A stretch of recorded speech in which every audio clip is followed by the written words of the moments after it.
menyokong PAS. Akhir sekali, Tan Sri Yang dibetul. Berkenaan dengan cadangan tidak demokratik juga daripada ahli parlimen PAS untuk melarang Malaysia daripada menghidangkan ARA.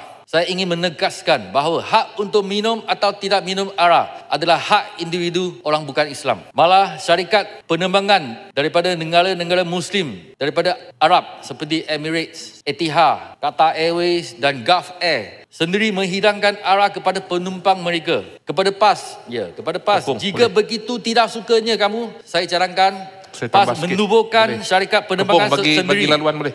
Panggil PAS Airlines. Itu PAS Airlines sendiri. Marilah kita sama-sama menanti berapa lama Saudi PAS Air, Pakistan Air ada 9 airline tak sediakan arak.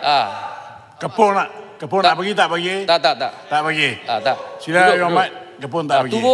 Tubuh saja syarikat PAS Airline. Marilah kita sama-sama menanti berapa lama PAS Airline ini dapat bertahan sebelum bankrupt. Sekian saja. Yang Berhormat, Kepung. Terima kasih.